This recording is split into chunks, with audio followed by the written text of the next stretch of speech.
เรนริเรนเจอร์คู่รองจากโคลาโบเดสแอคเคาท์ที่หลายคนเปิดได้ติดไม้ติดมือกันเพียบจะใช้งานได้บ้างหรือเปล่า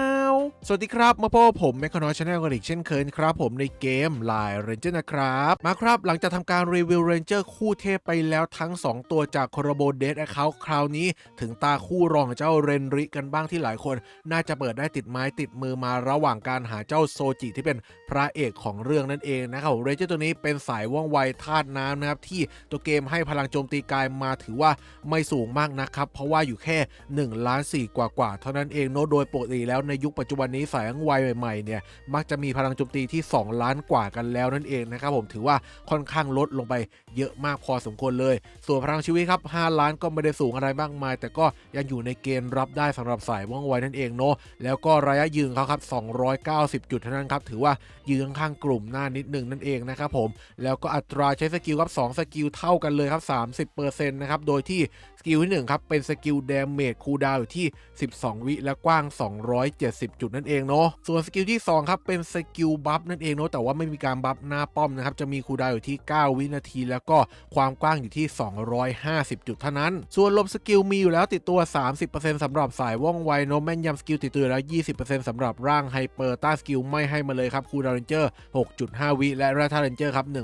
1,340เท่านั้นเองไหนมาดูสกิลกันหน่อยดีกว่าครับสำหรับสกิลที่1จากหน้าต่างสะท้อนโลกเนาะถ้าใครนึกภาพไม่ออกก็นึกถึงเจ้าบรูโน่จากเรื่องวันพีซละกันเนาะที่กินผลดอเข้าไปนะครับทำให้สามารถเปิดประตูอากาศได้นะครับเหมือนกับมีประตูโดเรมอนไปไหนก็ได้ในบริเวณนั้นๆนั่นเองนะครับผมทำดาเมจสูงถึง40เท่าครับพร้อมกับดีบัฟอีก2อันก็คือลดหลบหลีกปกติศัตรู 30% แล้วก็ลดพลังโจมตีศัตรูอีก 30% นั่นเองครับแต่ไม่มีทะลุอมตะเนาะแล้วก็ดีบัฟ2อันนี้ถือได้ว่าไม่ค่อยสำคัญสำหรับการใช้งานใน PP ปัจจุบันสักเท่าไหร่ด้วยนั่นเองนะครับผมและก็สกิลที่2ครับเป็นสกิลรูปถ่ายที่ทะลึกจะทำการเซลฟี่กับพรรคพวกของตัวเองครับเป็นการบัฟความเร็วในการเคลื่อนที่อีก 1.8 เท่านะครับแล้วก็บัฟความเร็วในการโจมตีอีก 1.8 เท่าและบัฟความแม่นยำตีปกติอีก 40% เลยนั่นเองและมีความสามารถบังคับกลุ่มเป็นเพิ่มพลังชีวิตและความสามารถไฮเปอร์เป็นโคลนนิ่งพรรคพวกธรรมดาเนาะไม่มี plus แต่อย่างใดโอกาสการติด PP เพียงแค่ 30% เท่านั้นนะครับผมต่างจาก plus ที่โอกาสการติดสูงถึง 50% เลยนั่นเองและความสามารถ9ดาวครับมีเลือก3อย่างเป็นพรีชีพ2ขีปนาวุธออกปฏิบัติการแล้วก็กันลำนั้นนั่นเองเนาะที่ดีที่สุดก็คงจะเป็นพรีชีพ2อีกเช่นเคยส่วนของระบบพรสวรรค์นะครับสำหรับพรสวรรค์หลักขั้นที่1ของเจ้าเรนรินี้ก็คือระหว่างการต่อสู้หากตัวศัตรูที่มีพลังชีวิตมากกว่า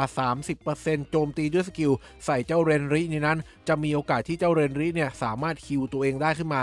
30% นะครับ1ครั้งนั่นเองโน้มไม่ใช่ฮิวต่อวิแต่อย่างใดนะครับและพรสวรรค์ขั้นที่2 3และ4ก็ธรรมดาทั่วๆไปสำหรับสายว่องไวเนาะเป็นการเพิ่มหลบสกิล 20% เพิ่มพลังชีวิตอีก3เท่าแล้วก็เพิ่มพลังโจมตีกายอีก4เท่านั้นนั่นเองโดยเกียร์ที่เราใส่ให้ครับจัดหนักจัดเต็มเหมือนเคยครับ1กระบองนินวางครับพลังโจมตีรวมลดคูลดาวน์สกิลโจมตีลดนอนออปชั่น4เลือกลดคูลดาวน์ช่องกลางครับหน้ากากพูดปีใหม่พลังชีวิตตั้งสกิลลดแร่ออปชั่น4เลือกหลบสกิลเพิ่มเติมนั่นเองแล้วหรือว่าปกติแล้วถ้าไม่มีพรสวรรค์ปลดเนี่ยก็เลือกเป็นลดแร่ได้เช่นเดียวกันครับและปิดท้ายด้วยตาของเด็กที่ถูกเลือกครับหลบสกิลตั้งสกิลลดแร่ออปชั่น4เลือกอัปเกรดท่านั่นเองนะครับฉะนั้นแล้วไม่รอช้าไปลองเทสในสเตจหลักกันเลยดีกว่าว่าจะใช้งานเป็นอย่างไรกันบ้างนั่นเองเนาะกับด่านเจ้าประจำ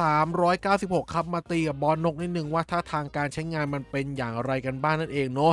รอศัตรูเดินออกมาจากป้อมกันนิดนึงนะครับจากนั้นปล่อยเจ้าเรนริออกไปเลยละกันนะครับผมเดินออกมาไม่มีการบัฟหน้าป้อมใดเข้าตำแหน่งออกสกิลเลยทันทีโอ้โหบอสนกยังมาไม่ถึงระยะสกิลมันก็เลยตีไม่โดนนะครับระยะสกิลค่อนข้างแค่ครับ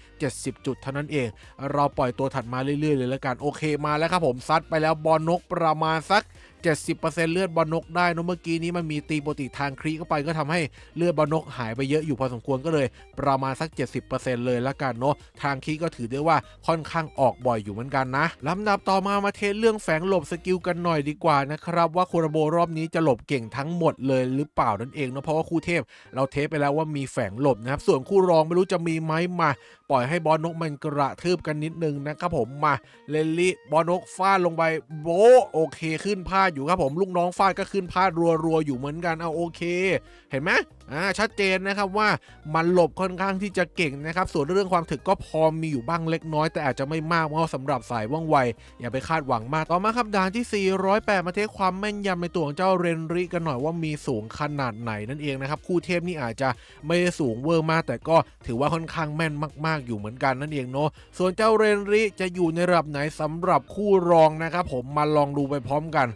ปล่อยออกมาแล้วไม่ออกสกิลเลยสักตัวออกให้พี่หน่อยสิขอสัก1ดอกนะ1ดอกมาแล้วครับผมฟาดลงไปเอาโอเคศัตรูเยอะก็โดนเยอะอยู่และยังไงศัตรูน้อยลงโอ้โหตัวเดียวเองเหรอมันก็น้อยไปหน่อยนะแต่อาจจะเป็นเพราะว่าระยะสกิลมันสั้นนบไปไม่ถึงข้างหลังนะครับโอเคประมาณนี้แล้วมาปิดท้ายด้วยด่าน444ครับผมเทสกับบอสห้องแลบนิดนึงว่าความแรงดาเมจมันเป็นอย่างไรเนาะจริงๆแล้วเห็นตั้งแต่ตีกับบอสนกแล้วแหละครับว่าใส่อัปเกรดธาตุมันยังตีบอสนกไม่ตายในดอกเดียวเลยยิ่งกับเป็นบอสห้องแลบนี่สงสัยยิงกันเป็นวันนะครับผมเพราะว่าเรนเจอร์ตัวอื่นนี่ดอกเดียวแตกหมดนะเจ้านี่ดาเมจค่อนข้างเบาเลยนั่นเองนะครับผมแต่ว่าเน้นไปทางหลบเก่งแทนซะมากกว่าเพื่อให้ยืนได้นานมากขึ้นเนาะแต่ว่าเรื่องความเปราะบางนี่ยังมีเยอะเหมือนเดิมนะครับเพราะว่ามันเป็นสายอังไวเนาะคงถึกเหมือนสายพลังไม่ได้นะครับจากนั้นลองจับมา PVP 1 ต่อ 1โดยเริ่มจากคู่แรกอย่างเมกุมินใส่ไหวพริบธาตุไฟนั่นเองเนาะใส่ทั้งโดยแน่นอนใส่ทั้งอัปเกรดธาตุใส่ทั้งเจาะทักษะและเช่นเคยครับเอาอนุวิทย์มารับจรวดนะครับผมโอ้โหเสาน้ำอยู่หน้าบ้านเลยเดินค่อนข้างช้านิดนึงเนาะสำหรับตัวชนเร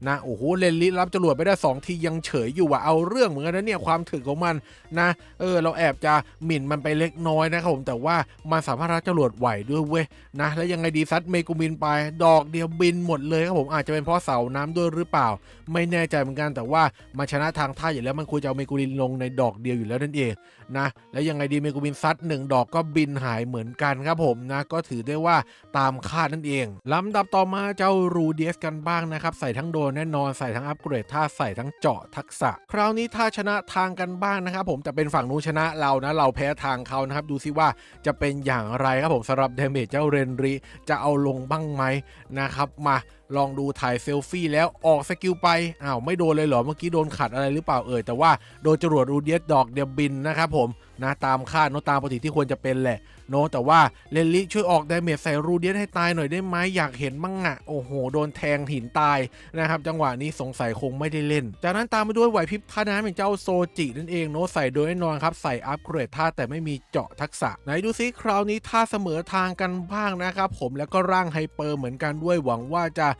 ตีกันแล้วเห็นผลอะไรบ้างนะครับผมแต่ว่าเจ้าโซจิมันได้เข้าตำแหน่งก่อนไงเลนลิมันเดินใกล้นะครับผมกว่าจะได้เข้าตำแหน่งก็โดนสวนตายซะก่อนแม้จะเป็นเพียงแค่การตีปกติของเจ้าโซจิก็ตามแต่แล้วก็ไดเมจสกิลหลบได้ก็ยังมีครับผมตัวหลบไม่ได้ก็ตายไปเลยเหมือนกันนะแล้วยังไงดีเลนลิสวนคืนมั้งได้ไหมสวนคื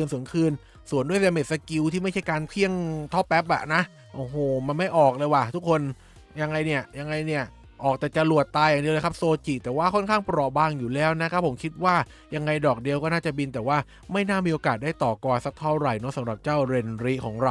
านะยังไงดีอมตะให้ก่อนแล้วก็ยังไม่ไหวอยู่ดีถัดมาจะมาเจอกับบอสมืดกันหน่อยนะครับที่เป็นท่าเสมอทางเหมือนกับท่าน้ำเมื่อสักครู่นี้แต่ว่าเป็นร่าง9ดาวนั่นเองนะครับผมใส่ทั้งโดนแน่นอนใส่ทั้งอัปเกรดท่าใส่ทั้งเจาะทักษะไหนดูซิว่าจะมีโอกาสได้ต่อกรบอสมืดที่เข้าตำแหน่งก่อนเหมือนกับโซจิเมื่อสักครู่นี้หรือเปล่านะครับผมยังไงซิยิงมาโอ้โหหลบได้ค่อนข้างดีอยู่นะเกือบได้เข้าตำแหน่งแล้วเชียวนะครับผมแต่ว่าบอสมืดมันเริ่มออกมาเยอะแล้วไงแล้วก็นูบินนี่มันดอกเดียวบินเลยนะครับไม่ได้เข้าตำแหน่งรับการยิงปกติเลยนะทำให้เลนลี่ไม่มีโอกาสได้เล่นเหมือนกันนั่นเองครับแม้มันจะหลบเก่งก็ตามแต่ว่าโดนตีปกติตายเป็นหลักซะมากกว่านั่นเองครับผมเสียดายอยู่เหมือนกันและคู่สุดท้ายผมขอจับมาเจอกับสายพลังธาตุไฟที่เราชนะทางกันหน่อยเนาะอย่างสกตะกินโทคินะครับใส่ทั้งโดยแน่นอนใส่หลบ100ต้าน100ผมจะไม่เอาไปเทสกับเรนเจอร์ธาตุอื่นสายพลังนะเพราะว่าตัวมันดาเมจไม่ได้แรงขนาดนั้นอยู่แล้วนั่นเองเนาะเอาแค่ธาตุไฟที่มันชนะทางก่อนว่ามันจะตีเข้าลงได้หรือเปล่านั่นเองน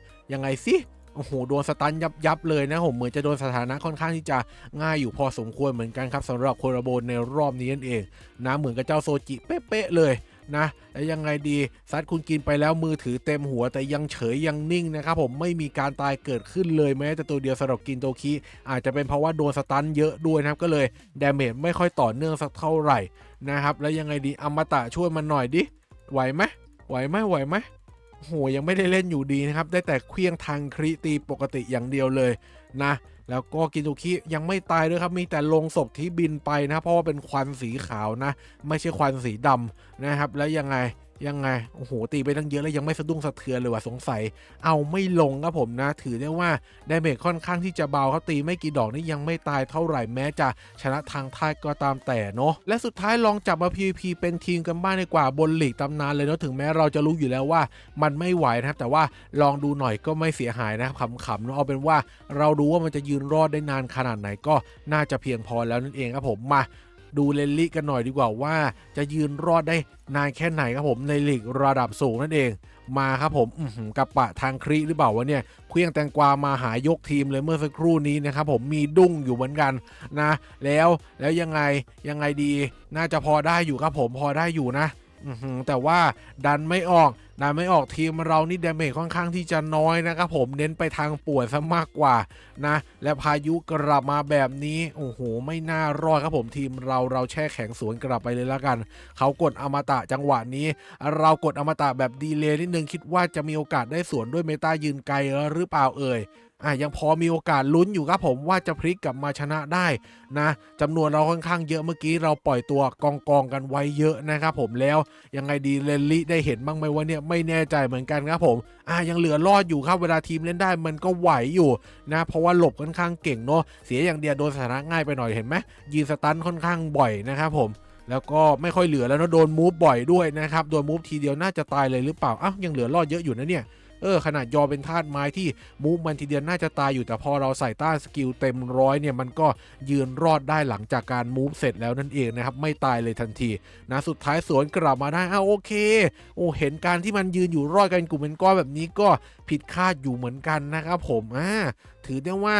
ยืนได้ดีนะครับหลบได้เก่งอยู่แต่ว่าพึ่งพาดาเมจไม่ค่อยได้เท่าไหร่นะบทสรุปการใช้งานเจ้าเรนริที่เป็นเรนเจอร์คู่รองนะครับต้องยอมรับตามตรงเลยว่าคู่รองยังไงก็ยังคงเป็นคู่รองอยู่วันยังค่ำนั่นเองนะครับโดยเฉพาะสเตตัสของมันที่ให้มาไม่สูงมากมายนักทำให้เราไม่สามารถหวังพึ่งดาเมจของมันได้นั่นเองครับและแค่นั้นยังไม่พอมันไม่มีทะลุอมตะด้วยนั่นเองนะครับผมแต่ยังดีนะตัวมันเนี่ยหลบค่อนข้างเก่งครับทำให้สามารถสร้างกองกำลังไปสู้ฝ่ายตรงข้ามได้อยู่บ้านนั่นเองเนาะเสียดายอย่างหนึ่งก็คือโดนสถานะง่ายไปหน่อยนะทำให้อาจจะไม่ได้ช่วยทีมได้มากมายขนาดนั้นนั่นเองนะครับส่วนสกิลบัฟก็ไม่ได้บัฟตั้งแต่หน้าป้อมเขาอาจจะหวังพึ่งอะไรแก่เพื่อนร่วมทีมไม่ได้นั่นเองเนาะโคลนเพื่อนเมื่อสักครู่นี้ก็เห็นติดบ้างไม่ติดบ้างนะครับผมตาม 30% ที่มันมีอยู่ในตัวนั่นแหละส่วนพอสวรรค์ก็แล้วแต่คนชอบเลยละกันว่าอยากปลดก็ปลดโน้ตได้มาเยอะก็ปลดหน่อยละกันไม่ได้มาน้อยก็ไม่ต้องปลดก็ได้นะครับหลักๆตัวมันน่าจะไปใช้ในสเตจวิ่งได้ค่อนข้างดีเพราะว่ามีบัฟวิ่งไวเร็วถึง 1.8 เท่านั่นเองแต่ถามว่ามาใช้ PVP ชั่วคราวได้หรือเปล่าก็พอจะรับได้อยู่ในลีกที่ไม่สูงมากต่ำกว่าทองลงไปนี่โอเคอยู่แต่ว่าขึ้นมาลีกเพชรแล้วก็คงไม่น่าไหวแล้วนั่นเองนะครับและก่อนจากลาไปอย่าลืมกดไลค์กด Subscribe กดกระดิ่งแจ้งเตือนเป็นกำลังใจให้ช่องไมโครนอยก็ด้วยนั่นเองเนาะสำหรับวันนี้ก็ประมาณนี้ครับผมลาไปก่อนนะครับสวัสดีครับบ๊ายบาย